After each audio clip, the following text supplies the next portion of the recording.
नया नया गीत तमाम चलावा मोबाइल पर आप लोग सुन रहे हैं। कोई नया में मस्तबा, कोई पुराने में मस्तबा।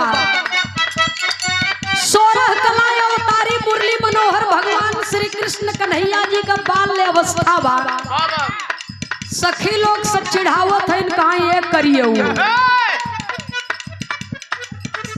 देखिए क्या प्रेम था। सांवले सलोने श्री कृष्ण जी को सखिया लोग कहते हैं तू करिया हुआ तोहर बियाह न विश्वास हो तो मैया यशोदा से जाए के पूछ ला। तौने करिया पर तौने करियवा का इतिहास जितना बड़ा बन गया वैसा तो कोई का इतिहास है नहीं। करिया बघिनात रहले। हाँ ऊ करिया पर 16,108 दीवानी रही। 16,108 जेहमन से 8 तो पटरानी थी यानी पटाई हुई। भगवान जाने सूरदास जी कहियो भेटई है तो पूछो तब सबसे पहले तोके बताऊ।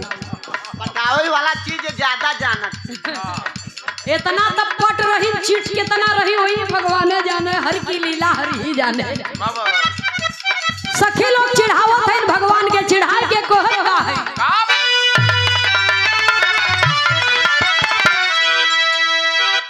कहे हमारा सावर रंग मन नहीं भावे।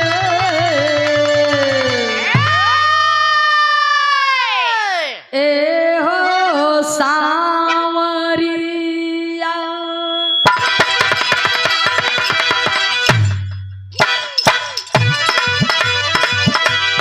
हमारा सावर रंग नहीं भावे।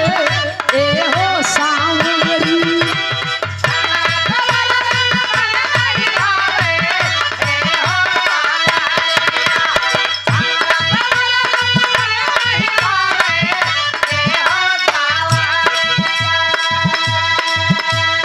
हमारा सवार नहीं भावे।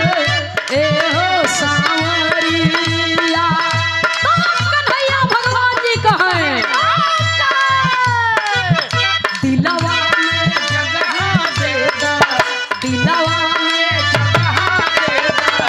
कपरी गोर करिया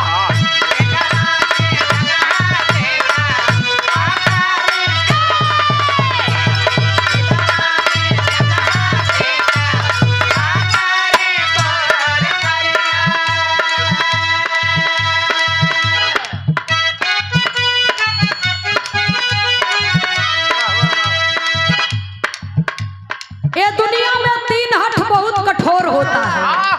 कौन कौन? राजहठ, बाल हठ, तिरिया हठ। वाह दुल्हन हठ कैली है दुल्हा से। आऊ काहे बदे?